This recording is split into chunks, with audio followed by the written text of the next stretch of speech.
नमस्कार। स्वागत है आप सभी का शिक्षा सिटी के यूट्यूब चैनल में। दोस्तों, आरआरबी एनटीपीसी के टेस्ट सीरीज को आज हम और आगे बढ़ाएंगे तथा आज जो हमारा यह टेस्ट सीरीज है इसका भाग जो 29 है उसको हम पूरे विस्तार में कवर करेंगे। तो चलिए वीडियो को शुरू कर लेते हैं और देख लेते हैं कि आज की जो हमारी टेस्ट सीरीज है इसमें हमने कौन कौन से इंपॉर्टेंट 30 प्रश्नों को सम्मिलित किया हुआ है। तो चलिए वीडियो को शुरू करते हैं। पहला प्रश्न है, एसी करंट को डीसी करंट में कौन परिवर्तित करता, मतलब किसके द्वारा जो है प्रत्यावर्तित विद्युत धारा को डिस्ट धारा में परिवर्तित किया जाता है। काफ़ी इंपॉर्टेंट प्रश्न है।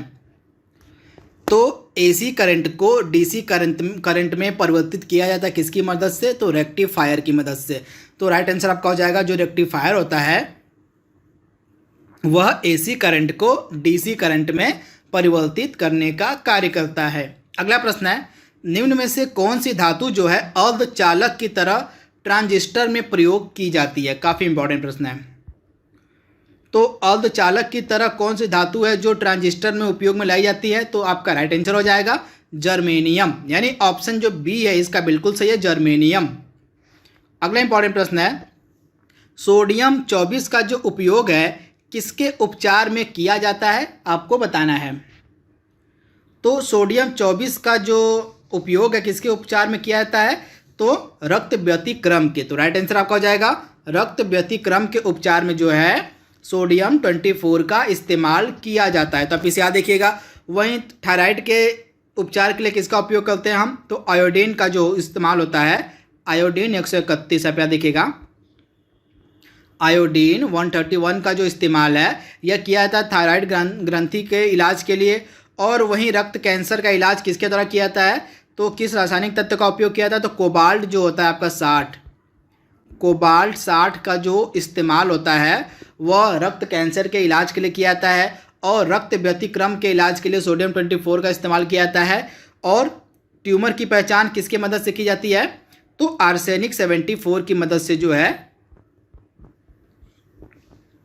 आर्सेनिक 74 की मदद से जो है ट्यूमर की पहचान की जाती है। तो इसे भी आप याद रखिएगा। अगला इंपॉर्टेंट प्रश्न हमारा है, गाय का जो दूध होता है वह पीला किसके कारण से होता है, आपको बताना है। तो आपको पता होगा जो गाय का दूध होता है सफ़ेद और पीला दोनों कलर इसमें मिलेगा आपको। तो सफ़ेद रंग जो होता है गाय के दूध का किसके कारण होता है, आपको पता होना चाहिए। तो सफ़ेद जो रंग होता है गाय का वह कैसीन के कारण होता है। किसके कारण होता है, तो कैसीन के कारण जो है गाय का जो दूध होता है वह सफ़ेद होता है। वहीं गाय का दूध पीला किसके कारण होता है, तो कैरोटीन के कारण। तो दोनों अलग अलग है, दोनों आपको याद रखना पड़ेगा। गाय का जो दूध होता है हल्का पीला किसके कारण होता है, तो कैरोटीन के कारण होता है। और गाय का जो दूध होता है वह सफ़ेद किसके कारण होता है, तो कैंसिन के कारण, कैसिन के कारण। तो आप इसे याद रखिएगा। इसके साथ ही जो दूध होता है वह किस बैक्टीरिया से खराब हो जाता है, यह भी कई बार एग्जाम में प्रश्न पूछा गया है। तो जो दूध होता है यह किस बैक्टीरिया से के कारण खराब हो जाता है, तो लैक्टोबैसिलस इसका नाम है, आप याद रखिएगा। लैक्टोबैसिलस इसका नाम है। लैक्टोबैसिलस नामक एक बैक्टीरिया होता है, इसी से जो है दूध खराब हो जाता है। तो तीन चीज़ आपको याद रखनी है। दूध का सफ़ेद रंग किसके कारण होता है, कैसिन के कारण। दूध का पीला रंग किसके कारण होता है, कैरोटीन के कारण। तथा दूध जो है किस बैक्टीरिया के कारण सफ़ेद मतलब खराब हो जाता है, तो दूध जो है लैक्टोबैसिलस नामक बैक्टीरिया के कारण खराब हो जाता है। अगला प्रश्न है, माइटोकॉन्ड्रिया का खोजकर्ता कौन माना जाता है। काफ़ी इंपॉर्टेंट प्रश्न है। तो जो माइटोकॉन्ड्रिया होता है इसको कोशिका का पावर हाउस कहते हैं, आपको पता होगा। माइटोकॉन्ड्रिया को हम कोशिका का पावर हाउस कहते हैं। तो इसकी जो खोज है किसके द्वारा की गई थी, तो अल्टमैन के द्वारा जो है माइटोकॉन्ड्रिया की खोज की गई थी। तो राइट आंसर आपका हो जाएगा ऑप्शन डी। वहीं लुई पास्चर ने किसका खोज किया था, तो किण्वन का, जो पॉस्चराइजेशन जिसको हम इंग्लिश में बोलते हैं और पॉस्चराइजेशन को हिंदी में हम बोलते हैं किण्वन। तो किण्वन का खोजकर्ता माना जाता है किसको, तो लुई पास्चर को। वहीं अलेक्जेंडर फ्लेमिंग के द्वारा किसकी खोज की गई, तो पेनिसिलिन की। किसकी, तो पेनिसिलिन की जो खोज है यह अलेक्जेंडर फ्लेमिंग के द्वारा की गई थी। और फंक के द्वारा किसकी खोज की गई थी, तो फंक को विटामिन का खोजकर्ता माना जाता है। तो चारों के बारे में आपको याद रखना है। लुई पास्चर को किण्वन का खोजकर्ता माना जाता है, यानी कि पॉस्चराइजेशन का। अलेक्जेंडर फ्लेमिंग को पेनिसिलिन का खोजकर्ता माना जाता है। फंक को विटामिन का खोजकर्ता माना जाता है। और अल्टमैन को माइटोकॉन्ड्रिया का खोजकर्ता माना जाता है। अगला प्रश्न है, ईईजी का मतलब ईईजी के अंतर्गत जो है निम्न में से किसकी जांच की जाती है? काफ़ी इंपॉर्टेंट प्रश्न है। तो ईईजी के तहत किसकी जांच की जाती है? तो मस्तिष्क की, यानी ऑप्शन जो इसका ए है बिल्कुल सही है। ईईजी के तहत जो है मस्तिष्क की जांच की जाती है। वहीं हृदय की जो जांच किसके तहत की जाती है? तो ईसीजी मशीन किससे? तो इलेक्ट्रोकार्डियोग्राम से जो है हृदय की जांच की जाती है। इसको हम कहते हैं ईसीजी, और ईसीजी से जो है हृदय की जांच की जाती है और ईईजी से जो है मस्तिष्क की जांच की जाती है। तो आप इसे याद रखिएगा। अगला प्रश्न है, असहयोग आंदोलन की शुरुआत कब हुई थी? काफ़ी इंपॉर्टेंट प्रश्न है। तो असहयोग आंदोलन की जो शुरुआत है यह कब हुई थी? तो डेट था 1 अगस्त का, वर्ष था 1920। तो राइट आंसर आपका हो जाएगा 1 अगस्त 1920 को जो है किसकी शुरुआत की गई थी? तो असहयोग आंदोलन की। तो आप इसे याद रखिएगा, काफ़ी इंपॉर्टेंट प्रश्न है, लगातार एग्जाम में पूछा गया है। एक चीज़ आप नोट डाउन कर लीजिएगा, जिस दिन असहयोग आंदोलन शुरू किया गया था ठीक उसी दिन जो है बाल गंगाधर तिलक की मृत्यु भी हो गई थी। तो ये भी इंपॉर्टेंट है। असहयोग आंदोलन की शुरुआत जिस दिन हुई थी उसी दिन जो है बाल गंगाधर तिलक की मृत्यु भी हो गई थी। अगला इंपॉर्टेंट प्रश्न हमारा है, निम्न में से कौन सा मरुस्थल जो है अफ्रीका महाद्वीप में नहीं मिलेगा? आपको बताना है। तो दिए गए ऑप्शंस में से कौन सा महाद्वीप जो है अफ्रीका मतलब कौन सा मरुस्थल जो है अफ्रीका महाद्वीप में नहीं है? तो सहारा मिलेगा आपको अफ्रीका महाद्वीप में, कालाहारी मरुस्थल आपको मिलेगा अफ्रीका महाद्वीप में, नामीब मरुस्थल आपको अफ्रीका महाद्वीप में मिलेगा। तो पेटागोनिया जो है यह जो हो जाएगा अफ्रीका महाद्वीप में नहीं पाया जाता है। तो अब यह पेटागोनिया किस महाद्वीप में पाया जाता है? तो पेटागोनिया जो मरुस्थल है आपको मिलेगा दक्षिण अमेरिका में। कहाँ? तो जो पेटागोनिया मरुस्थल है आपको मिलेगा दक्षिण अमेरिका में। तो इसे भी आप ध्यान दीजिएगा। अगला इंपॉर्टेंट प्रश्न है, अंतर्राष्ट्रीय मुद्रा कोष की जो स्थापना है कब की गई थी? काफ़ी इंपॉर्टेंट प्रश्न है। तो अंतर्राष्ट्रीय मुद्रा कोष यानी कि IMF की यहाँ पे बात हो रही है। तो IMF की जो स्थापना है यह कब की गई थी? तो 1945 को। तो राइट आंसर आपका हो जाएगा 1945 को जो है IMF की स्थापना की गई थी। इसका हेडक्वार्टर आपको मिलेगा वाशिंगटन DC में। अगला प्रश्न है, यूरोपियन यूनियन यानी कि EU का मुख्यालय आपको बताना है किस जगह स्थित है? तो EU का मुख्यालय आपको मिलेगा ब्रुसेल्स में। तो राइट आंसर आपका हो जाएगा ब्रुसेल्स में जो है यूरोपियन यूनियन यानी कि EU का मुख्यालय है। तथा यूरोपियन यूनियन का जो गठन है यह किया गया था 1993 में। इसे भी आप याद रखिएगा, यूरोपियन यूनियन का जो गठन है 1993 में कहा गया था तथा इसका हेडक्वार्टर आपको मिलेगा ब्रुसेल्स में। अगला प्रश्न है, भारतीय राष्ट्रीय कांग्रेस के कलकत्ता अधिवेशन जो हुआ था 1917 में, आपको बताना इसकी अध्यक्षता किसके द्वारा की गई थी? काफ़ी इंपॉर्टेंट प्रश्न है। तो भारतीय राष्ट्रीय कांग्रेस का जो कलकत्ता अधिवेशन हुआ था 1917 में, इसकी अध्यक्षता की गई थी एनी बेसेंट के द्वारा। तो राइट आंसर आपका हो जाएगा एनी बेसेंट। तथा इसके साथ ही ये प्रथम महिला बन गई थी जिनके द्वारा भारतीय राष्ट्रीय कांग्रेस के अधिवेशन की अध्यक्षता की गई थी। तो इसे भी आप याद रखिएगा, भारतीय राष्ट्रीय कांग्रेस का जो कलकत्ता अधिवेशन 1917 में हुआ था इसकी जो अध्यक्षता यह की गई थी एनी बेसेंट के द्वारा। इसके साथ ही एनी बेसेंट जो थी ये प्रथम महिला बन गई थी जिनके द्वारा भारतीय राष्ट्रीय कांग्रेस के अधिवेशन की अध्यक्षता की गई थी। अगला प्रश्न है, 5वीं अनुसूची के अनुसार किसी भौगोलिक क्षेत्र को अनुसूचित क्षेत्र घोषित करने का जो संवैधानिक अधिकार है वह किसको दिया गया है?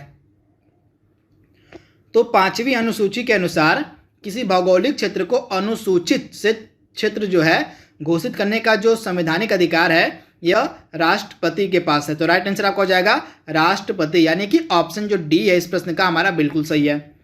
अगला प्रश्न है, उदारीकरण, निजीकरण और भूमंडलीकरण की जो आर्थिक नीति थी किसके समय में घोषित की गई थी? काफ़ी इंपॉर्टेंट प्रश्न है। तो इसको हम बोलते हैं LPG रिफॉर्म। उदारीकरण, निजीकरण और भूमंडलीकरण को शॉर्ट फॉर्म में बोलते हैं LPG रिफॉर्म। तो यह किसके समय में लाई गई थी? तो नरसिम्हा राव के द्वारा जो है यह रिफॉर्म लाया गया था, उदारीकरण का, निजीकरण का और भूमंडलीकरण का। अगला प्रश्न है, निम्न में से किसके द्वारा जो है त्रिस्तरीय पंचायती राज व्यवस्था की सिफारिश की गई थी? मोस्ट इंपॉर्टेंट प्रश्न। तो त्रिस्तरीय पंचायती राज व्यवस्था की जो सिफारिश है किसके द्वारा की गई थी? तो बलवंत राय मेहता के द्वारा। तो राइट आंसर आपका हो जाएगा बलवंत राय मेहता के द्वारा जो है त्रिस्तरीय पंचायती राज व्यवस्था की जो है सिफारिश की गई थी। अगला इंपॉर्टेंट प्रश्न है, डोमिंगो पायस जो था यह किस देश का यात्री था? आपको बताना है कि जो डोमिंगो पायस था यह किस देश का यात्री था? तो डोमिंगो पायस जो था यह पुर्तगाल का यात्री था, तो राइट आंसर आपका हो जाएगा पुर्तगाल का। तथा यह किसके समय में भारत आया था, तो यह किसके समय, विजयनगर के शासक जो थे कृष्णदेव राय। यहाँ पे आप देखिएगा कृष्णदेव राय, विजयनगर साम्राज्य का शासक था कृष्णदेव राय। इसी के समय जो है डोमिंगो पायस भारत आया था तथा यह पुर्तगाल का यात्री था। अगला इंपॉर्टेंट प्रश्न है, वर्तमान में कुल कितने भारतीय राज्यों की सीमा जो है पाकिस्तान से लगती है। मोस्ट इंपॉर्टेंट प्रश्न। तो इससे पहले मतलब जो हमारा जो जम्मू कश्मीर स्टेट था, अब इसको यूटी बना दिया गया है। तो इसके यूटी बनने से पहले जो है टोटल 4 राज्यों की सीमाएं जो है पाकिस्तान से लगती थी, परंतु अब टोटल 3 राज्यों की सीमाएं जो हैं पाकिस्तान से लगती हैं। अब जो जम्मू कश्मीर है इसको केंद्र शासित प्रदेश बना दिया गया है। तो कौन कौन से 3 राज्य बचे हैं, पंजाब आपका हो गया, उसके बाद आपका गुजरात हो गया, उसके बाद आपका राजस्थान हो गया। तो पंजाब, गुजरात और राजस्थान, इन 3 राज्यों की जो सीमाएं हैं वर्तमान में पाकिस्तान से लगती हैं, और 2 यूनियन टेरिटरी यानी कि 2 केंद्र शासित प्रदेशों की सीमाएं भी पाकिस्तान से लगती हैं। एक तो हो गया आपका जम्मू कश्मीर और एक हो गया लद्दाख। तो आपको याद रखना है 3 राज्य और 2 केंद्र शासित प्रदेशों की जो सीमाएं हैं वर्तमान में पाकिस्तान से टच होती हैं। अगला प्रश्न है, विश्व का विशालतम व सर्वाधिक अस्थायी परितंत्र कौन सा है इसमें से। तो विश्व का विशालतम और सर्वाधिक अस्थायी जो परितंत्र है इसमें से वह है समुद्र, यानी ऑप्शन जो इसका बी है बिल्कुल सही है, समुद्र। अगला प्रश्न है, निम्नलिखित में से कौन सी गैस ग्रीन हाउस गैस है। मोस्ट इंपॉर्टेंट प्रश्न। तो दिए गए ऑप्शंस में से कौन सी गैस ग्रीन हाउस गैस है, तो उपयुक्त सभी यानी कि जलवाष्प, कार्बन डाइऑक्साइड, मीथेन, ओजोन, ये चारों गैसें जो हैं ये ग्रीन हाउस गैसें हैं। अगला प्रश्न है, गुलाम वंश का जो प्रथम शासक था वह कौन था। तो गुलाम वंश का प्रथम शासक हुआ था कुतुबुद्दीन ऐबक। तो राइट आंसर आपका हो जाएगा कुतुबुद्दीन ऐबक जो था यह गुलाम वंश का शासक था। अगला प्रश्न है, तुजुके बाबरी निम्न में से किसकी आत्मकथा है। तो तुजुके बाबरी निम्न में से किसकी आत्मकथा है, तो यह जो है बाबर की आत्मकथा को कहा जाता है तुजुके बाबरी। तो ऑप्शन जो इसका सी है बिल्कुल सही है। अब हम करंट अफेयर्स के प्रश्नों को सॉल्व करेंगे। तो करंट अफेयर्स का आज का मोस्ट इंपॉर्टेंट प्रश्न पहला है, वह कौन सी राज्य सरकार है जिसके द्वारा राज कौशल पोर्टल और ऑनलाइन श्रमिक एम्प्लॉयमेंट एक्सचेंज को लॉन्च किया गया है। Most important. तो राज कौशल पोर्टल और ऑनलाइन श्रमिक एम्प्लॉयमेंट एक्सचेंज जो है यह लॉन्च किया गया है राजस्थान की गवर्नमेंट के द्वारा। तो राइट आंसर आपका हो जाएगा राजस्थान यानी ऑप्शन ए। भारत का पहला राज्य आपको बताना है जिसके द्वारा online waste exchange platform launch किया गया है। तो भारत का जो पहला ऑनलाइन वेस्ट एक्सचेंज प्लेटफॉर्म है यह लॉन्च किया गया है आंध्र प्रदेश के द्वारा। तो राइट आंसर आपका हो जाएगा आंध्र प्रदेश यानी ऑप्शन सी। अगला प्रश्न है, निम्न में से किसे प्रतिष्ठित रिचर्ड डॉकिंस अवार्ड दिया गया है। Most important. तो जो रिचर्ड डॉकिंस पुरस्कार है, अवार्ड है, यह किसको दिया गया है, तो जावेद अख्तर को। तो राइट आंसर आपका हो जाएगा जावेद अख्तर।